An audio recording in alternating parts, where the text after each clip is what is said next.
fanendrena sy fokotany mandeha sady ny kajikajy hoy ny olom-pirenena.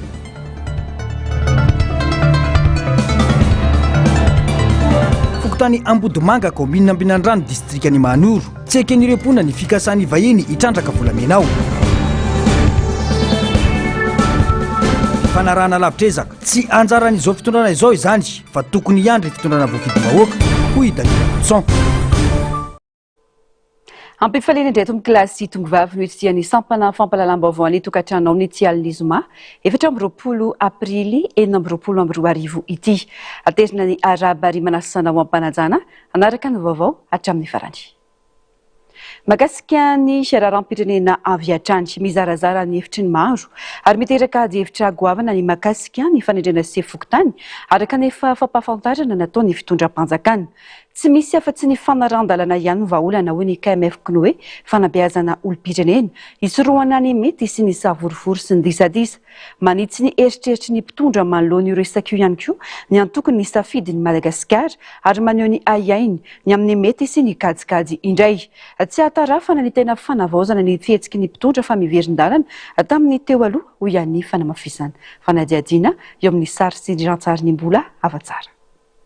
Erisoana tsy ho ela ny fanendrena ireo mpitantana ny anivon'ny fokotany.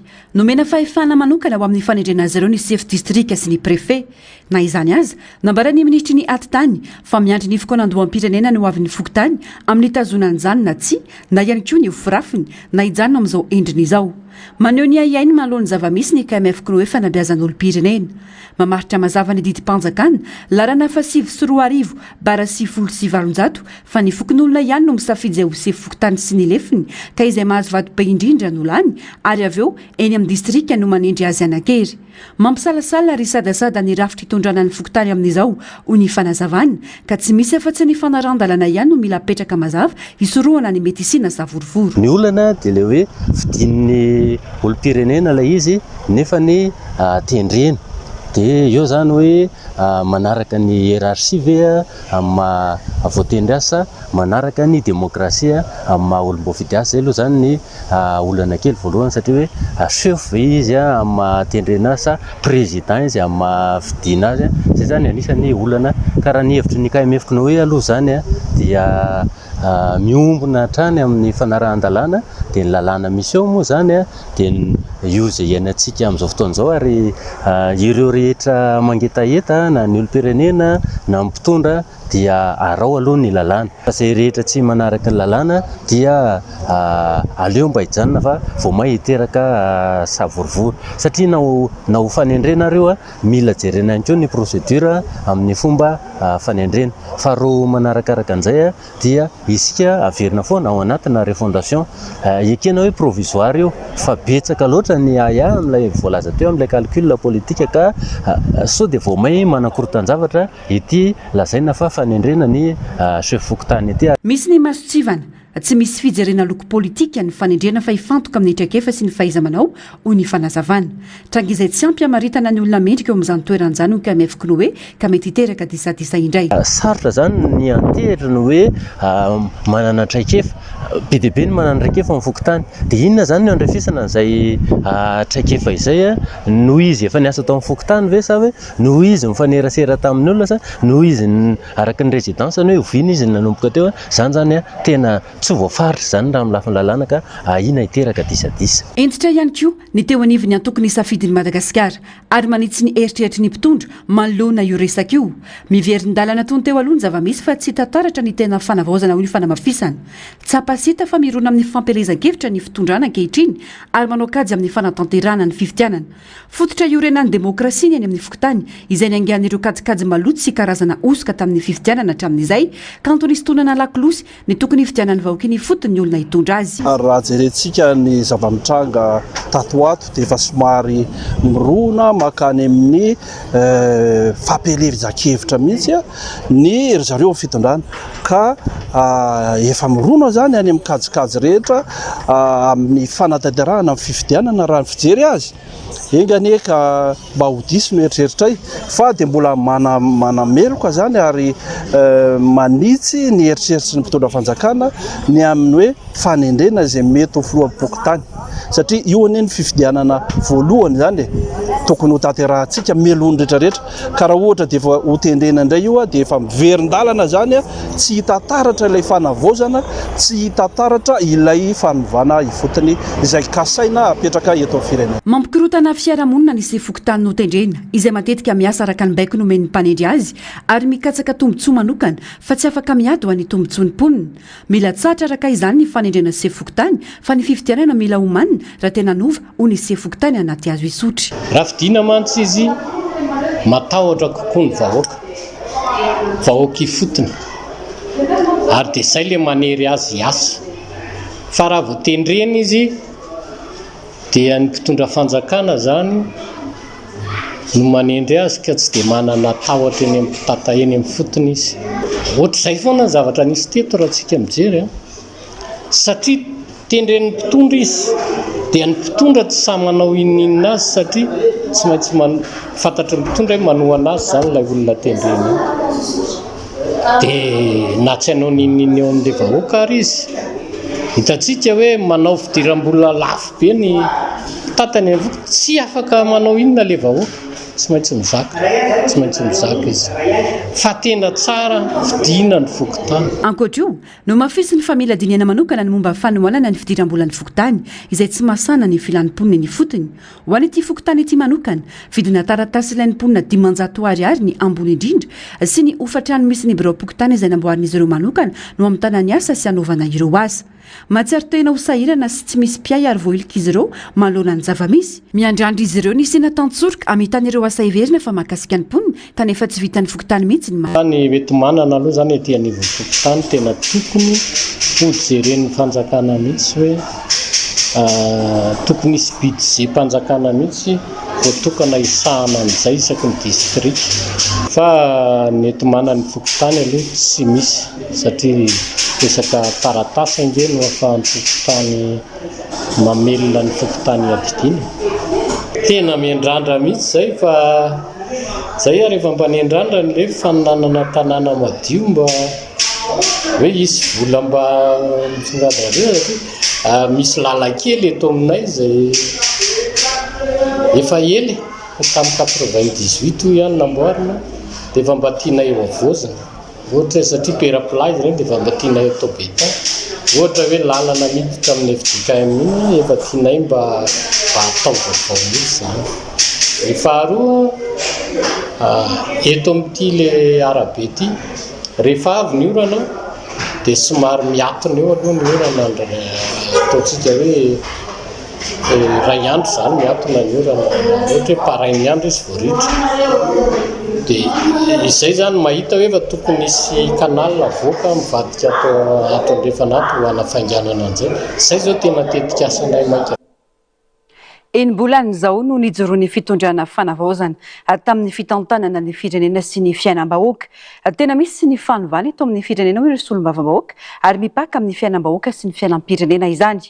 Ireo fomba fanao no kianina teo aloha ihany kosa no miverina hoy ny mpanaraka raharam-pirenena eo amin'ny fandraisam-peo ny Germaine Omejanary rindrantsary ny tahiriny.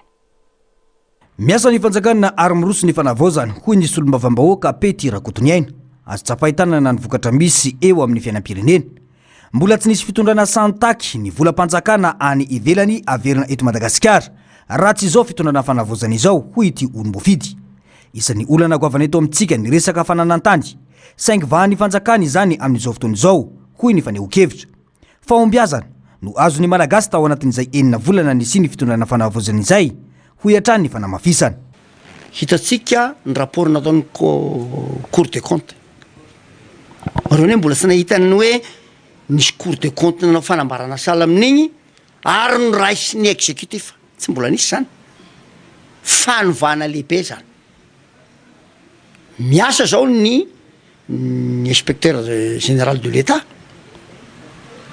manao an'igny zavatra nylazay ny Cour des comptes dia zay tompona niraikitra nangalana dia hotraky ny tiaby. Ina ny vokatra an'izay dia zao hatahatra zany ny olo hitondra magnaraka tsy asaky anao hangalana hanodikodim-bola mpanjakana dia zay no miteraka fihatsarany fidiram-bola. Zay anisany ataoko hoe zavatra lehibe faharoa dia zao fanomboana ty fitondram-panjakana ty tao anatiny eny-bola ka efa nahatavaverina vola 5 millions de dollars rapatriena eto fanovana lehibe ne zany amy fanatsarana ny fidiram-bola amy fidiram-bola mpanjakana zava-dehibe zany hatao lalàna zao hoe ireo tany colon be dehibe ny tany malalaka eto any colon haveriny amin'ny malagasy fanovana lehibe de lehibe ne zany afaka milaza aminareo aho a miasa ny fitondram-panjakana ary manao fanovana ny filaminana sy ny fifehezana ny antom-pisiany korondana teto dia ny resaka jiro sy rano no hita ho vaovà amin'ny ampahany hatreto hoy kosa ny mpanaraka raharam-pirenena Danira Kodson mbola lavitra ny tena tanjona napetraka amin'ny antom-pisiny ny fanjakana fanavaozana mivily sy mifanohitra amin'ny fitakina ny zavamisy raha izay enina volana izay hoy ny fanehoan-kevitra natao foana ny etsiketsika hoe nandeha-nakary fa généralement zany ny économie atsika aloha de mbola zéro de zay zavatra zay no hita hoe de ny faharoa manarakarak'izay a tsy araka le mifanarana teny kianja no nezahan'ny zareo tanterahana fa nampiseho izy hoe tsara mba hay kokoa no le raiky ala taloha zay zavatra erreur fatale be mihitsy zay zavatra zay fa tokony mipetraka tsara foana hoe misy zavatra mifanarana teny kianja de hoe andaotsika anavao rafitra na fomba fiasa fa tsy ekena ity fahantranotsika ity a tsy ekena ity cycle diabolisation isaky mandeha ty a tsy ekena ity crise cyclique miverimeriny ity be da be zany ny zavatra miseho mampalahelo a ohatra mampalahelo zany zavatra miseho ohatra ndreny hoe enao fa tia fanavaozana de mbola manao le raiky ala taloha hoe bao mame zavatra ry mame gauche à droite ry nefa nefa raha malala fa critiquer zany zavatra ny tsy mety teto amin'ny firenena de mbola miverina le izy betsaka ireo zavatra ny famavao tao anatin'izay enim-bolana ny sy ny fitondrana fanavozana izay tao anatin'izany ohatra ny fahalalany fanehoan-kevitra ny fampiakarana karama 700 ny karama mpiasam-panjakana ny fandoavana ireo tampi-karama ho an'ny mpiasam-panjakana rehetra ny fanomezana herinaratra 1 megawatt ho an'ireo université rehetra any amin'ny renivohim-paritany ho fanohanana ny tanora-pianatra ny famerenana amin'ny ampahany ireo vola avy amin'ny kolikoly ny fanarenana ny jiro sy ny rano tao anatin'izay enim-bolan'izay ihany koa anefa indro ny ova ny gouvernemanta mbola tsy tena hita taratra ny tena ady amin'ny kolikoly sy ny capture d'état eo ihany koa ny fanaovana fisavana trano na ny perquisition sy fisamborana ary famonjana ampany amin'ny zavamisy eto Madagasikara ihany ireo tato anatin'izay enim-bolana voalohany ho an'ny fitondrana fanavozana izay Makasika ny politika sy ny fiainam-pirenena izay maro ireo lesoka misy amin'ny fitantanana ny firenena ankehitriny. Anitsina ny lalakombalana ny tokony hirosona amin'ny fanatanterana ny fikonan-doha andinina mikasika ny fitantanana ny tehirizamita sy ny rafitra miaraka aminy hoy ny filohan'ny fafikarena malagasy. Nitondra ny fanazavana ihany koa makasika ny lalàna ny tehirakady hevitra maro teto amin'ny firenena ny fikonan-doha ny seny ary ny makasika ilay fiaramedina mpitsirika arena ny kibony tany. Fanadihadiana. Tokony averina jerena amin'izao fanovana izao ny anitsin'ireo lalàna tamin'ny fitondrana teo aloka ny tehirakady hevitra maro teny amin'ny anteny mera rotonta ho ny filohan'ny fafikarena malagasy. Tsy hevi-bahoaka mantsy no tena nibana tao anatin'izany fa hevitrireo antoko politika maro anisy izay tsy nikatsaka tombontsom-bahoaka fa tombontsoina antoko politika fotsiny. Raha mipetraka amin'ny fanontaniana amin'ny hoe ataovy ny promulgation ny fanaova-tsony mba hahatongazy anakery an'ireo lalàna lany teny amin'ny assemblée nationale tamin'ny andron'ny Andriamatoa Rajoelina dia mazava be ny valiny fatsia. Hazavaiko kely ny antony dia izao ny assemblée nationale tamin'izany fotoana izany dia orange mibetsaka tao ary tsy ny hevi-bahoaka ny tena ny tapahan'zareo tao, tsy nisy ady hevitra mihitsy lalàna niditra tao rehefa hoe avy any amin'ny mpitondra fa hevitra ny atoko politika inona ny tiana atao. Ary izay lalàna izay tsy makany amin'ny tombontsom-bahoaka fa makany amin'ny tombontsoa ny mpitondra. Raisiko ohatra fotsiny raha mikasika ny nationalité natsofoka tao dia izany ve no sy niavina kanefa ny tolona teny an-kianja dia ny fandravana ny mpitondra teo aloha sy ny forongony ary ny fomba fitantanana.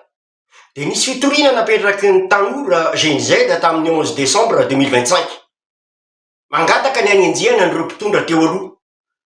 Dia fa tsisy valina izy ankehitriny dia mazava ho azy. Olony orange ave dia anenjika ny lehibeany zavatra tsy mety zany. ankoatra io nanamafy ity mpanao politika ity fa zava-dehibe ny fokonandohan'ny seny raha mifantoka amin'ny famakafakana akana lesona tamin'ny fomba fiasa tsy nety teo aloha ka niteraka osoka tamin'ny endriny maro tsy any amin'ny fandravanana tsy nisy senieraka izany ho tokony hipetraka ny ady hevitra fa ny fomba mana ny olana nisy andaminana ny fomba fiasa isy ny fifidianana ekeny rehetra aorian'ny fokonandoham-pirenena kosa no andraisana izay fanapa-kevitra momba ity rafitra ity ny amin'ny hoe iverineo ve seny na tsy iverineo ny seny tsy tena izay ny tena zava-dehibe fa ny tena zava-dehibe dia ny hoe ahoana ny fomba nangalarana tao anatin'le fifidianana nisiny doublon sy nisindreo karapanondro marobe tsy voatery hoe tsy hita ireo fa mety nakipa maso fa ahoana le teknika dia izay famakafakany zay no hisintomana lesona amba hahafahana zay fifidianana manaraka eo mba tsy hisy intsony ny doublon sy ny alabata fa ho ekeny rehetra ary izay no mahatsara ny concertation ataon'ny seni amin'ny hoe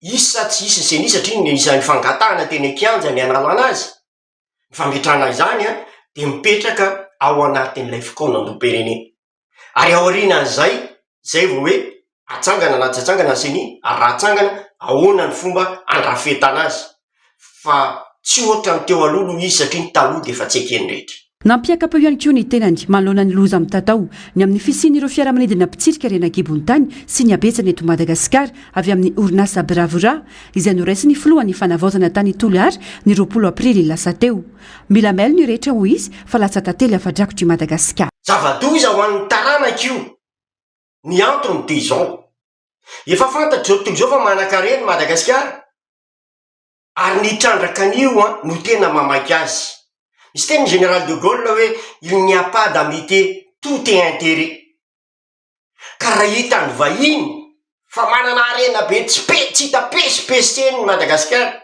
dia alainy amin'ny fomba rehetra io satria ny manositra azy dia ny hoe tout est intérêt ka eto ny saritako tsara ny saim-bahoaka hoe mila ho may isika fa lasa tantely afadrakotra Madagasikara ary indrindrindrindra tsy misy an'izany fanomezana maimaimpony zany matoa izy mameandro roplanina telo tena raitra ireo iskanina ny rena rehetra ambanin'ny tany dia tadidio fa izy le teny hoe anomana ny information dia fananany daholo ny fananana ary zay tia nomenantsika ihany nomenantsika fa zay tsy tia nomena dia efa tazominy hoe ahoana ny angalanan'ireo maro ireo lesaka misy amin'ny fitantanana ny firenena anitsiana ny lalakombana ny fokonandoham-pirenena andinina mikasika ny fitantanana ny tetezamita sy ny rafitra miaraka aminy ho ihany filohan'ny fafikarena malagasy fa miala amin'ny fampiarana ny tantandalana ny tsy fanarahana na tsy fanajana ny lalàna mifeny fisamboran'olona hoy ny mpanao politika naneho hevitra mananjo ahafantatra eo no eo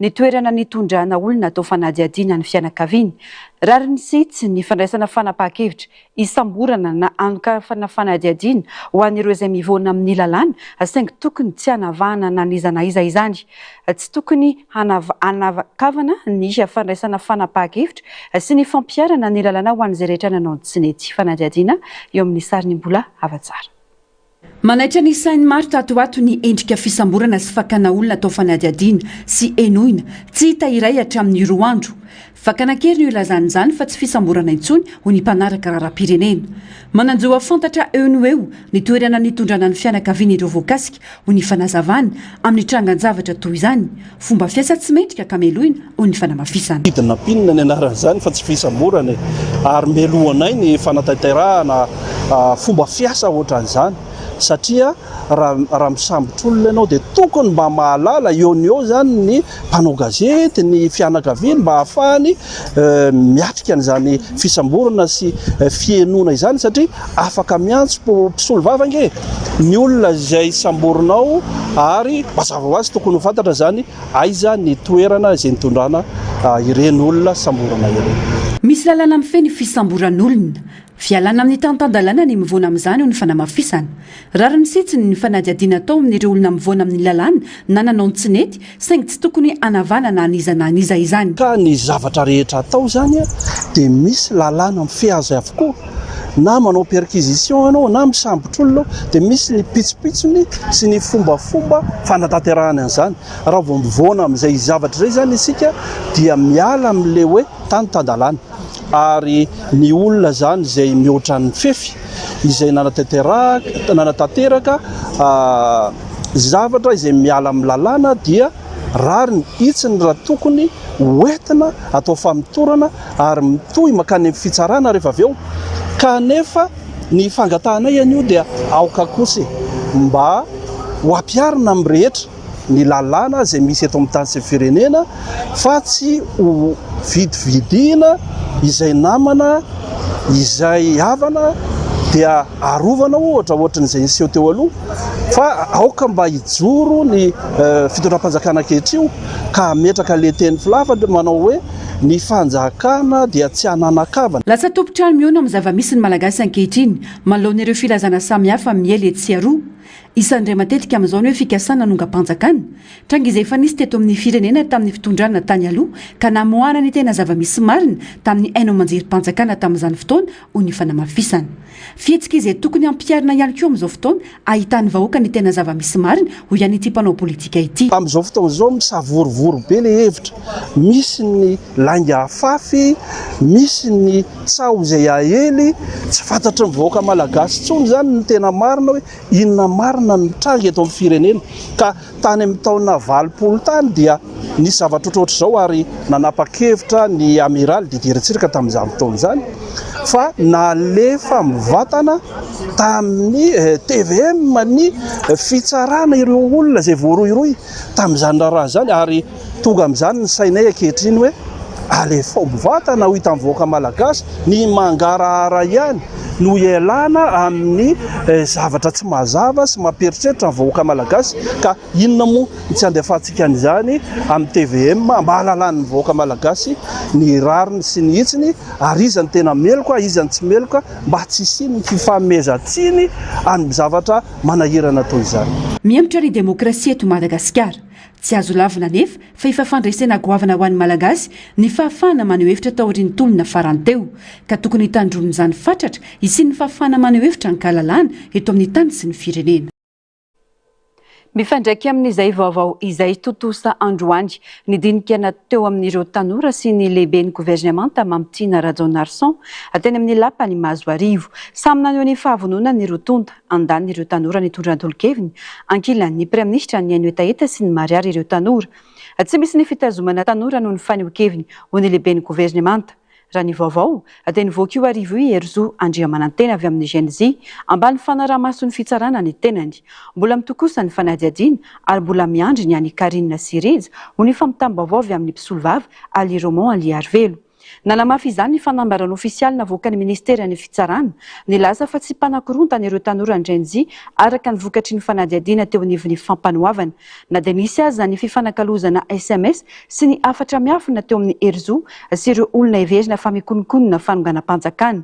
Manamafy ny ministera ny fitsarana fa manana zo any hevitra ny kahalalana ny rehetra saingy tsy maintsy atao anatin'ny fananjanana lany zany mba tsy hanohitohinana ny filaminam-bahoaka.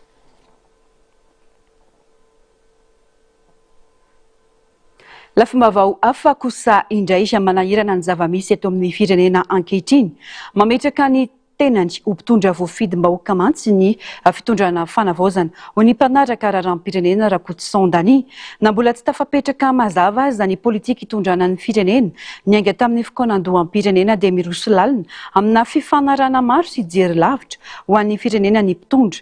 Isan'izany ho ny fanazavana ny momba ireo fiaramanidina hitsirika ny harenan-kibon-tany eto amintsika izay noraisina tany Toliary. Germaine Mejanary, Taiziny Ana. Tonga tao amin'ny saranam-piaramanidiny Toliary ireo fiaramanidina miisa 3 avy amin'ny orinasa Bravira anampy amin'ny asa fitsiriana sy famantarana ny harenan-kibon-tany eto Madagasikara. Mifantoka amin'ny fikarohana sy fanangonana antotan-kevitra momba ireo harenan-kibon-tany manerana nosy ny fiaraha-miasa raha ny vaovao. Ny tanjona lehibe amin'ny tetikasa ity dia ny anana ny fitondram-panjakana antotan-kevitra mazava sy azo itokisana momba ny harenan-kibon-tany eto Madagasikara mba hanamora ny fitantanana sy fampandrosoana ny sehatra. Ilaina aloha nefa ny fijerena manokana ny politika ho an'ny toe-karena manoloana ireo arena ananantsika. Vao tokony isy ny fanapahan-kevitra tahaka izao fifanarahana izao hoy ny mpanaraka raharam-pirenena. Ny zavatra mampalahelo fotsiny eo foana le teneniko inona matra moa politika antsika amin'ny resaka harenan-kibon-tany.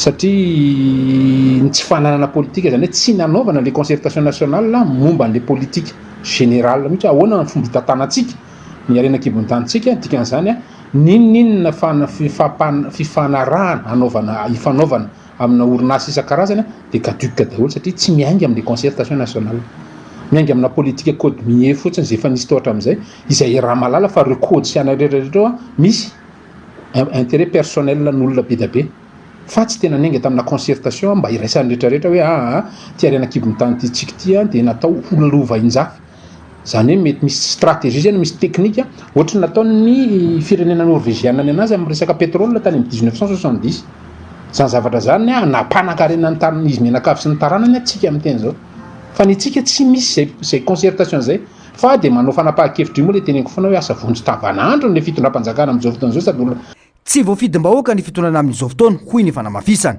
mazava ny fifanarahana teny an-kanja fa fampandehanana fikoanantom-pirenena no antom-pisiny izao fitondrana izao fa tsy anao fifanarahana na tetikasa lavitrezaka ny filoha voafidim-bahoaka aorian'izay fehi-kevitry ny fikoanantom-pirenena no tokony anatanteraka tetikasa lavitrezaka hoy ny fanazavana tsy mbola firenena tsy mbola fanjakana nandalo fifidanana akory izy dia manapanapaka ohatran'izay zavatra misovana toko hoe raha mifampandrosoana Madagasikara tompoko tsy lany ny stratégie sy ny teknika miainga amin'ireo teknôlôjia miainga amin'ireo intelligence artificielle miainga amin'ny vola rehetrarehetra manodidina an'ity tany ty fa le fitondram-panjakana tsy mametraka an'izay lahara-pahamehana eo amin'le fifampiresahan'ny vahoaka rehetrarehetra zay zay concertation zay no mahatonga lasa manaonao foana fatamy fotsiny sa mahay politika volagna na ny deuxième république raha mba nanao an'izany resaka éléphant blanc zany nangana usine fa te maty dia ianao zany amin'izao fotoana zao manao décision tamin'ny ampy be da be ny androny de troisième république koa ohatran'izany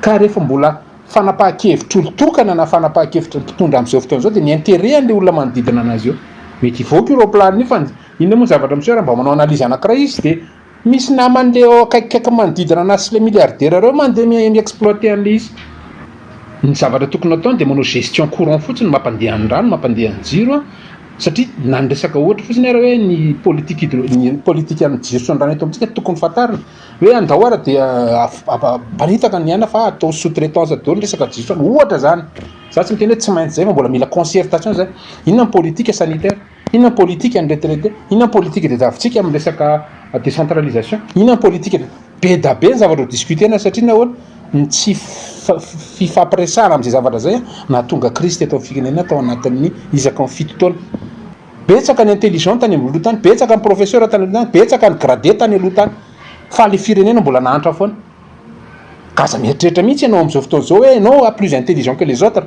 tsy ahevina fa tamin'ny volana desambra 2024 no nanaovana soni ny fifanarahanm-piarah-miasa teo amin'ny fanjakana malagasy ny orinasa afrikanina bravura orinasa afrikanina isan'ny lehibe indrindra amin'ny fitrandrahana sy fanodinana arenan-kibony tany andrasana ny toyny Vavaony sosialy kosa indray nivoaka tamin'ny fanginany ireo mponina voakasika ny tetikasa fitrandrahana volamena ao amin'ny fokontany Ambodimbanga komina Ambinanandro ao amin'ny distrika ny Manoro tsy anaiky ny fanombanany tandrazany ireo mponina ao amin'ny fokontany io nisy olom-bavam-bahoaka ny maro lamby ihany koa etsy ankilany nilaza ho tsy mahafantatra na ino na ina momba ny fifanarahana makasika izany fitrandrahana izany efa nanao antso avy ihany koa ny tenany ny amin'ny mety ho fasimbany lalana RNT 23 anao ireo fitaovana goavambe na ny engin hitrandrahana volamena any antoerana fanadihadiana nataony Germaine Mejanary eo amin'ny sariny Taiziniana. Tsy ekena ny fikasana hitrandraka arenan-kibony tany eo amin'ny toerana misy fasandrazana sy tsangambaton'ireo razana hoy ireo mponina eto Ambodimbanga ao anatin'ny commune Ambinandrano distrika ny Manoro. Voalaza manko fa misy fikasana teratany vahiny hitrandraka volamena miaraka amin'ny fitaovana vaventy ao amin'ny ity fokontany ity. Ny refeo ny fokon'olona mitaky ny fitondrana fanavaozana mba isakana ifikasana hitrandraka volamena izay animba ny asina misy amin'ireo toerana saripady ho an'ny mponina no animba ny tandrazana izay fivelomana ihany koa raha ny fanazavana. Ireo ray aman-dreny be eo an-toerana moa no nanao ny fanambarana izay notronon'ireo mponina rehetra ao amin'ity fokontany ity. Misy anisany tena miadiafy zahay amin'izao fitrandrahana ny arenan-kibony tany amin'ny toerana sokaritana Ambodimbanga ity ary indrindrandrindra fa ny toerana misy fasy misy sangambato dia tianany zany izahay aketo mba sisiana izany fitrandrahana izany a dia mangavy ny fitondram-panjakana mitetezamita ankehitriny tegnanay a mba hanakana izany a fitrandrahana izany a amin'ny toerana Ambodimanga ny le mahergy commune n'Ambolandrano district ny Mahanoro Ambodimanga voalohany io a zany toerana misy ny fasana aketo eto ato ny zafiratana rehetra miara-mianak'iaina amin'izany ankehitriny zao mankasitaka tokoa amin'ny fitondram-panjakana vovoaky amin'ny tetezamita izao. Raha tsy aivina dia efa nisy ny antsoavo momba ity tranga ity nataony solombavam-bahoaka ny Marolambo nilazany ny amin'ny aiainty amin'ny mety ho fahasimban'ny RNT 23 izay antokana mampiditra ireo entana ilain'ireo mponina ao amin'ny distrika ny Marolambo. Eo anelanelany Mahanoro sy Marolambo mantsy no misy ity fokotany itrandrahana ity ka tsy maintsy io lalana io no andehanan'ireto fitaovana goavambe itrandrahana volamena ireto. Nilaza moa ny solombavam-bahoaka ny Mahanoro raha ny antso telefona ny fanaovana taminy fa tsy miditra ary tsy mahalala ny momba io fitrandrahana io ny tenany ary tsy nanasony izany. Andrasana ny toyny indrindra fa manoloana ny tsy faneken'ireo mponina ny fitrandrahana ao amin'ny taniny. Ivezina eto Antananarivo isika atao anatin'ity fanadihadiana manaraka ity miroso amin'ny dinika nasionaly anatsaran'ireo rafitra eto Madagasikara entina any amin'ny fikolandoam-pirenena ny mpiasa mpanjakana ambony amin'izao fotoana izao. No tanterahina teny Androibe ny dinika nentina nandrahonina ireo hevitra tapaka atao ireny dinika regionaly. Isy ny komite manokana eo anivon'ny Sinady andravina ny fehikevitra rehetra tapaka ao anaty boky iray ka tolotra ny ministera ny fanavaozana ary entina ny fikolandoam-pirenena aorian'izay. Fanadihadiana. Niroso tamin'ny fandravonana ireo hevitra tapaka tao ireny dinika regionaly ireo mpiasa mpanjakana ambony androany izay mametraka ho laharam-pameana ny tanjona hitondrana fanovana sy fanatsarana amin'ny raharam-panjakana. Loha hevitra dimy no hita tamin'ny fehikevitra. Voalohany mety ho endriky ny rafim-panjakana hitantanana ny Madagasikara. Faharoa, mikasika ny fitsinjaram-pahefana amin'ny lafitrezaka. Fahatelo, ny fanavaozana ny asa fisoloana tena mpanjakana sy fametrahana fiandriam-pahalemana maritra. Faefatra, ny fanavaozana ny asa mpanjakana manaraka ny toetrandro sy ny ady amin'ny kolikoly ary fadimy ny fanadiovana ny tokotany-pifidianana amin'ny alalan'ny fanavaozana ny rafitra mpikarakara ny fifidianana sy ireo lalam-pifidianana. Inona ny rafim-panjakana mety amin'ny Madagasikara? Ny ainantsika teo ohatra zao dia le hoe état unitaire. Inona ny lesoka? Raha ohatra tsika ka hitra amin'ny atao hoe état composé, izany hoe resaka fédéralisme, resaka état fédéral, resaka province autonome, inona ny mety ho risque? Izany hoe ny antokony asa zany androany dia kaondo tena hanao étude, hanao analyse, force, faiblesse, opportunité, menace makasika an'izany rafim-panjakana izay tena mety amin'ny Madagasikara sy mety ho an'ny voaka malagasy zany. Isan'ny tolomana tena kianja ny hoe diovy aloha ny tokotany-pifidianana. Aorianan'ny fikolandoam-pirenena dia fantatsika fa irosona ny fifidianana maro lafy, maro samihafa. Ka mialohan'izay dia tsara vozona ihany koa ny lalàna mifehy ny fifidianana, ny rafitra izay ifesy tantana n'ilay fifidianana mba ho tena fifidianana ekeny rehetra. Sa ihany koa dia mijery ny asa manokana izay sahan'ny antokony asa ao anatin'izay ohatra ny asa fisolohan-tena mpanjakana. Izany hoe ny asa izay ataony préfet de police, ny chef de district any fotony any fametrahana fanjakana tsara tantana miady amin'ny kolikoly. Dia ialana avokoa ny lenteur sy ny lourdeur administrative rehetra. Izany hoe miditsika amin'ny fampiasana ny teknôlôjia vaovao toy ny dématérialisation sy ny digitalisation ary ny signature électronique. Resaka décentralisation très poussé. Ahoana ny ataontsika raha ohatra ka tena tia metraka tsika izany fitsinjaram-pahefana tena manakaiky vahoaka zany satria le tanjona dia fanjakana manakaiky ny vahoaka. Manana anjara toerana amin'ny fitantanana ny raharam-panjakana ireo mpiasa mpanjakana ambony ka izay no nanaovana ity dinika nasionaly ity hoy ny ministra ny asa sy ny asa mpanjakana. Dinika izay mifantoka amin'ny ady hevitra momba ny rafitra mila avaozana eto amin'ny firenena. Izao dinika zao dia profo mitoka amin'ny tendany fa tena ilain'ny firenena malagasy ny anavaozana an'ny republika ary zay fanavozana zay dia manomboka amin'ny tsirairay ary itsika rehetra ka profo mitoka amin'ny tendany zao atrena androany zao zany fa miroso isika amin'izay hoe fanavozana ny republika zay ary tsy mijanona amin'ny fitondram-panjakana rery ihany fa ny vahoaka isanambaratongany isa sokazany zany dia mandray anjara avokoa ka dia ankasitrana tanteraka ny fisian'ny dinika zao ary amporosihina ny fandraisana anjarany rehetra amin'izay dinika nasionaly zay. Nandritra ity fotoana ity ihany koa no nanamafisany sinady ny antso amin'ny anokafan'ireo fitoerana mampiofana mpiasa-panjakana ambony izay nikatony efa hoe fataony zao. Asan-draham-panjakana tsy vitan'ny administrateur civil samy rery ary ny mpiasa-panjakana ambony tsy ny administrateur civil samy rery fa zahay kosa dia mahasamy joro hoe zahay dia manana anjara briky lehibe mavesatra eto amin'ny tany sy firenena ary voasary tsisy vo zay koa ka hoe tsy mena mitsangana fa vonona ny tondra ny anjara brikinay amin'izany fanavozana repoblika Madagasikara zao. Efatra taona zay no nikatona ny toerana fampiofanana mpiasa-panjakana ambony ianam torak'izany ihany koa ny toerana fampiofanana mpiasa-panjakana INFA izay dia mangataka ihany koa mba hisokafan'ireo ivitoerana sekoly ireo satria fantatsika fa ny mpiasa-panjakana dia misy foana ny mandeha misotro rono isan-taona. Aoriany ity dinika nasionaly ity isy ny komity manokana ny syndikany administrateur civil andravina ny fekevitra rehetra tapaka ao anaty boky iray ka tolotra ny ministera ny fanavozana aretina amin'ny fokoanandoha am-pirenena. Fatahorin'ny famondram-pahefana nataon'ny lehibe ny délégation manokana eto amin'ny tanàna n'Antananarivo renivohitra dia totosany maraina teo ihany koa ny fifamondram-pitantanana teo amin'ny sekretera général ny commune Antananarivo renivohitra teo aloha William Befroaka sy ny sekretera général vaovao Razafomay Fabao. Vehivavy tanora manampahaizana amin'ny lafiny toekarena ny sekretera général vaovao. Isan'ireo niofana momba ny aitarika sy ny politika teo anivon'ny fondation Friedrich Ebert tamin'ny alalan'ny fandaran'asa royauté ihany koa ny tenany.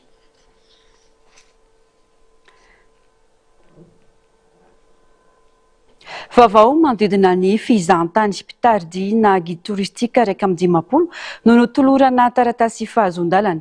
Ny 27 hafa navita fiofanana kosa no nahazo ny taratasy fanamarinana fahaiza-manao na ny attestation d'aptitude. Tany amin'ny taona 17 sy 20 tany no nisy natombanezaka natao tamin'ireo mpiseradeo ny ministry ny fizahantany ka antony tsy maintsy ny roso ny ministera sy ny fédération tamin'izany ireo fahazon-dalana no marika fa mpiserady Matianina no misy eto Madagasikara araka izao fanadihadiana manaraka izao. Zava-dehibe ny fananana fahalalana sy fitondratena mendrika ho an'ireo mpitarika mpizahatany satria izy ireo no misolo tena any Madagasikara eo anatria ny mpizahatany vahiny sy malagasy. Raha tiana ny anakana tsy fanaran-dalàna dia tsy maintsy miroso amin'ny fanaran-dalàna ho hiatrany ny ministry ny fizahantany sy ny asa tanana. Anomboka ny herinandro avy io ny fanaraha-maso ireo mpitardy tsy manara-dalàna ka manimba endrika ny fizahantany sy ny asan'ny reto mpitardy eto amintsika io raha ny fanamafisana.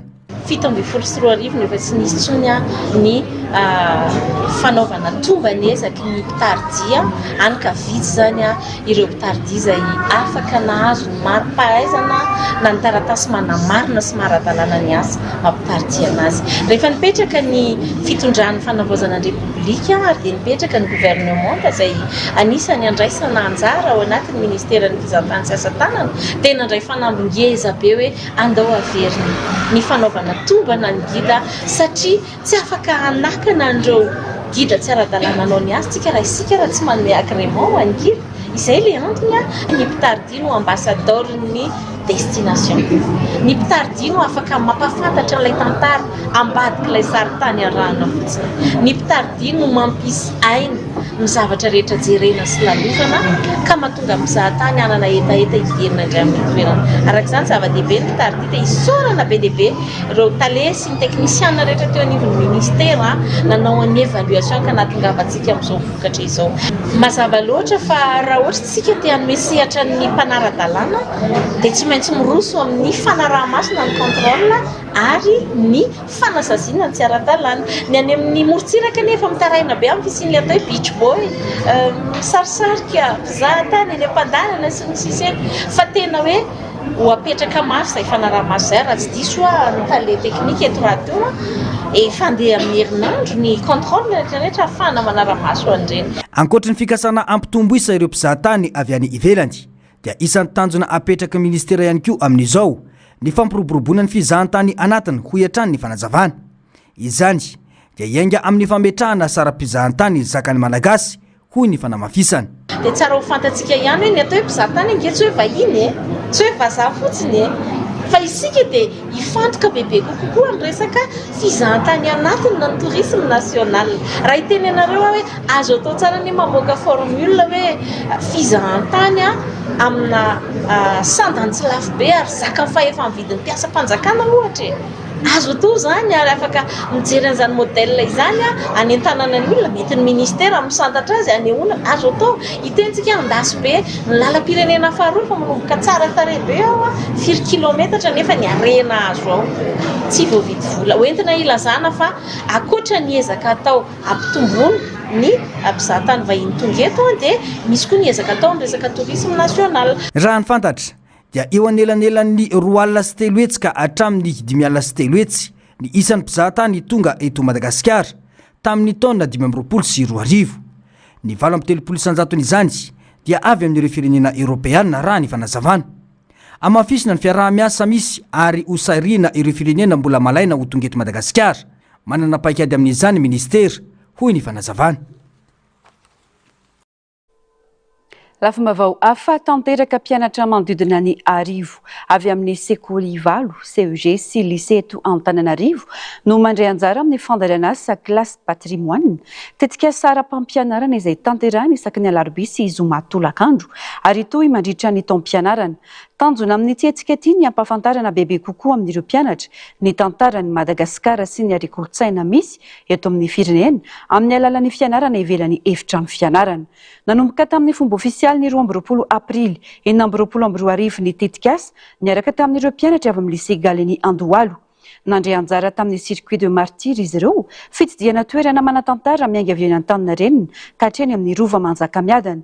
Vokatry ny fiara-miasa amin'ny ofisy paritry ny fizahantany Analamangana ny Ortana sy ny ministeran'ny fanabeazam-pirenena amin'ny alalan'ny DOMC ty fandaharana asa ity kendrena amin'izany Anabe sy Anamafy ny fahalalan'ny tanora ny lova ara-tantara sy ara-kolontsaina sady ampiroborobo ny fizahantany anatiny. Maresaka avy any ivelan'ny verina ny fitaterana solika rosianina makany Slovakia amin'ny alalan'ilay fantsona mpamokatra solika ny Oleduc Jourda izay mandalo amin'ny faritry Ukraine. Etsy andany no lavan'ny prime-ministre hongrois ny fanaovan-tsony ny fifanarahana eo amin'ny vondrona Europeana sy Kiev raha mbola tsy sokafa ny Kiev ny Oleduc. Fanampanazavana. Potika simba vokatry ny fanafihana nataon'ny Rosianina tamin'ny Ukraine tamin'ny volana janoary lasa teo. Ny tobo famasina solika anisan'ny lehibe mamasy ireo firenena manodidina toa ny Slovakia. Amam-bolana maro no sinisin'ny fitaterana solika tany an-toerana ary dia niverina tanteraka izany ankehitriny. Ny fanarenana sy ny fanamboarana tanteraka ity tobo famokarana ity dia tafiditra avoan'ny fifanenjanana misy eo amin'ny Kiev sy Budapest izay samy miankin-doha amin'ny solika rosianina. Nilaza hosi nanao sy niny fifanarahana fampindramam-bola mitetina 70 miliara euro eo amin'ny vondrona Europeana sy ny Kiev ny prime ministre hongrois Viktor Orban raha mandambola sy anokatra ny Oleoduc Druzhba kosa i Kiev. Ny alakamisy teo nefa dia nandray anjara tamin'ny fivoriana sy ara-potoana natao tany Chypre ny filoha Ukrainiana Volodymyr Zelensky. Fivoriana izay nakatoavin'ny vondrona Europeana ny fampindramam-bola any Kiev ny vola mitetina 70 miliara euro. Natsatry ny Pentagone tamin'ny asan'ny sekretera mpanjakana amin'ny sanany tafika an-dranomasina John Fellon niteraka resabe tany États-Unis izany fanapahan-kevitra izany. Fanesorana tampoka tsy nisy fampandrenesana mialoha no natao. Manamarika ny fiovan'ny rafitra sy ny fitantanana eo anivon'ny tafika Amerikanina indrindra ny eny an-dranomasina izao zava-misy izao. Fanadety. Nanao fanambarana ofisialy ny lehiben'ny departemanta amin'ny sahana ny tafika Amerikanina Pentagone. Nilaza fa tsy nafeno refepetra napetraky ny fitondrana Donald Trump indrindra ny resaka fanavaozana ny tafika an-dranomasina i John Fellon ka antony nanesorana azy. Nisy fahatarana sy tsy fahatomombanana maro teo amin'ny tetikasa fanamboarana sy fanavaozana sampy miaramila izay sokajiana ho fototra amin'ny tanjaka ara-miaramila Amerikanina indrindra amin'izao fiatrehana ny ady izao. Tsy vitan'izany fa teo koa ny tsy fahampin'ny drafitra mazava sy ny fahasahiranana teo amin'ny fitantanana ireo loharano-karena sy ny teti-bola natokana ho amin'ny tafika an-dranomasina. Araka ny fantatra, misy antony stratezika manodidina ity fanapahan-kevitra ity. Ao anatin'ny toedraha iraisam-pirenena mihasarotra, indrindra amin'ny fitomboan'ny fihenjanana eo amin'ny Iran sy ny fandefasana tafika Amerikanina any Moyen-Orient, dia zava-dehibe ny fahaizana mitantana ny tafika an-dranomasina. Marina fa melohan'ny fanendrena azy dia efa nilaza i John Fellon fa tsy manana traikefa mivantana amin'ny sehatra ara-miaramila. Mbola ny Rosiana nefa ny fanendrena azy ary dia izao ny farana tamin'ny fanesorana azy tampoka izao. anisan'ny fanovana lehibe ataon'ny Pentagone amin'izao fotoana izao ny fanoloana sy ny fanavaozana ireo mpitarika ambony mba hanamafisana ny fahavononana sy ny herin'ny tafika Amerikanina. Sy ny andriela fatahorin'ny fanesorana ny John Fellan dia notendrena hitantana vonjomaika ny andraikitra i Hong Sao izay manana traikefa mivantana amin'ny tafika an-dranomasina. Ny fanesorana ny John Fellan dia natao mba hanamafisana ny herin'ny tafika Amerikanina raha ny fanazavana. Tora-pasika mainty sy tranga hafakely niseho tao amina sekoly iray tany Angletera. Ireo indray no hafakely entina aminao anio arahoary. Any atsimon'ny Islande any akaiky ny tanànan'ny Vic-Myrdal no ahitana ity tora-pasika mainty tanteraka ity.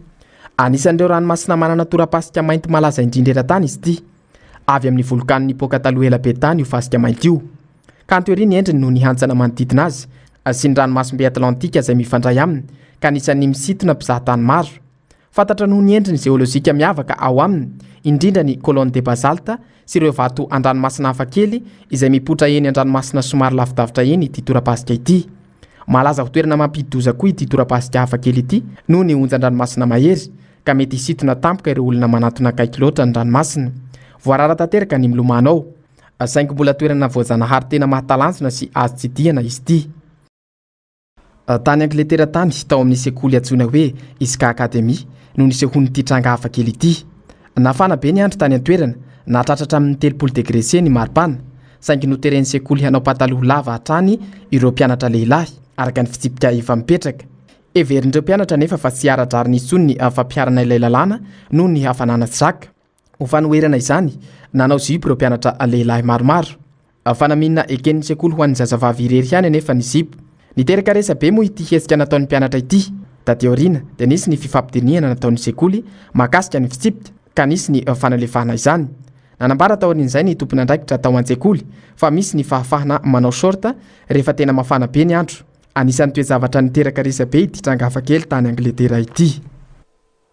Tapitra ny fampalalam-baovao tomboky lasy sy tombovavy mankasitraka anao nanaraka izany hatramin'ny farany. Warahinao reny izao fampalalam-baovao izao ny fandarana dinika resana manokana ny raharaham-pirenena hovahiny Germaine Menjanary mandritra izany. Ny solombavamboaka ny Madagasikara Rabeny Rina Mamy ka anasana anao anaraka izany tena kokosa tomboky lasy sy tombovavy mametraka ny veloma mandrapitafa ho amin'ny rampitso indray. Veloma tompo.